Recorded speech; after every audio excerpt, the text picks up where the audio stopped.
This animated circuit shows a process completing its route perfectly. Every required path is taken, and yet it ends in a catastrophic system failure. In software engineering, standard structural testing operates on a similar premise. Methods like basis path testing and branch coverage map out the control structures of a program.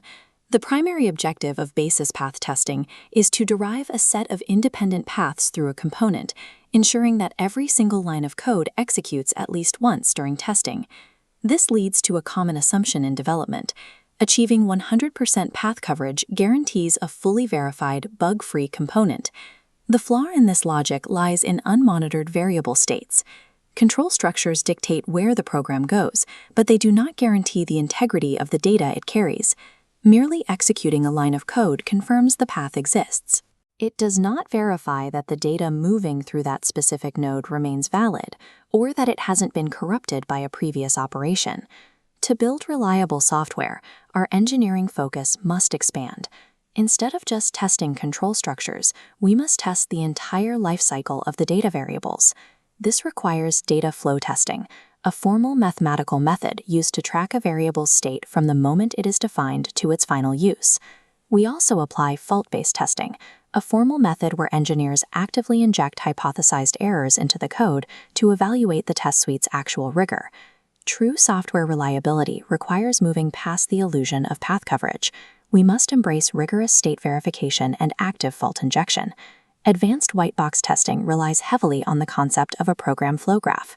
To create this graph, programming statements are abstracted into numbered nodes, and the flow of control between them is represented by directional edges. To strictly isolate the testing scope, we operate under the assumption that individual functions do not modify global variables. By isolating logic into nodes and edges, we apply formal sets to track data across the structure. We begin with the DEF set. As highlighted at node S, DEF of S tracks the definition of variable X. A variable definition occurs anytime a value is assigned or modified within the code.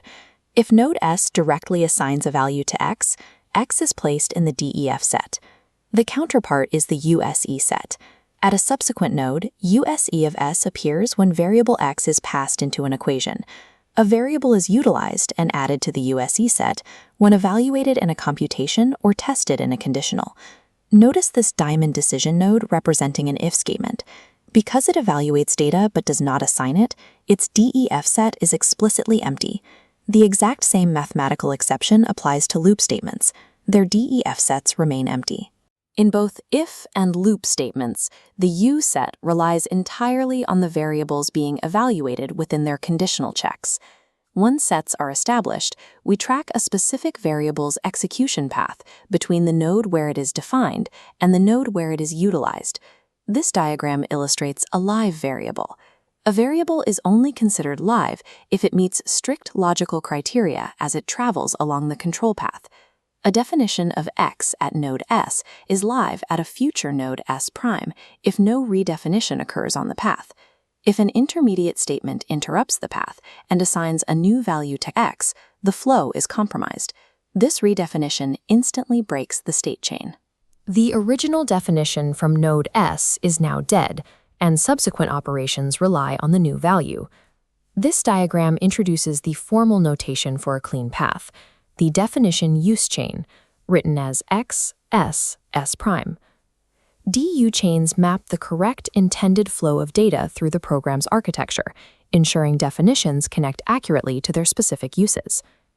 The primary strategy of data flow testing is to ensure that every valid DU chain within a component is covered at least once.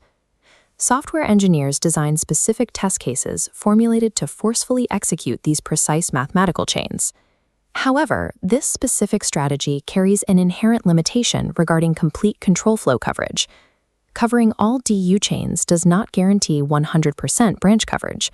For example, if an else branch contains no variable definitions, there are no DU chains routing through it, meaning that branch could remain completely unexecuted during data flow testing. While DU testing perfectly ensures data integrity across execution paths, it requires complementary control structure testing to guarantee complete coverage. Verifying the correct data connections is only half the equation. We must also actively attempt to disrupt them.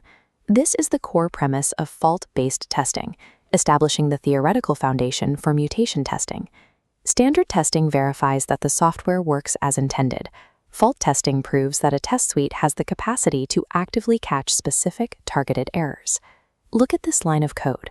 Engineers analyze a design model to hypothesize a set of plausible faults, like swapping a greater than symbol to a less than symbol. These literal mutations, swapping mathematical operators, altering conditions, or changing variable types, are conceptually injected into the code. The goal is to derive exact test cases that must fail if the hypothesized mutation is present. If the test passes despite the mutation, the test suite is inadequate. This fault-based paradigm is particularly critical when applied to object-oriented integration testing. This diagram outlines the mechanics between a client object, containing the calling code, and a server object, executing the called code.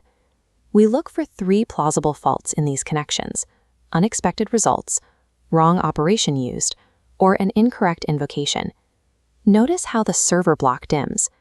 The critical rule of object-oriented integration testing is that we isolate our fault testing on the calling code, the client, not the server. Hypothesizing faults in operation calls directly evaluates the structural resilience of the client's architecture, ensuring it handles data transactions rigorously. Advanced white box testing requires us to clearly acknowledge that validating control paths is simply not enough to secure a system. Data flow testing mathematically guarantees the variable lifecycle, tracking correct data states from definition to use across complex DU chains. Fault-based testing mathematically evaluates the rigor of the test suite itself through deliberate mutation and targeted integration checks. Combining these 2 methods systematically uncovers the exact bugs, silent data corruption, and integration failures that easily survive standard 100% PAT coverage. By utilizing these techniques, engineering focus safely evolves from merely proving that code executes to proving that the system is completely resilient against state corruption.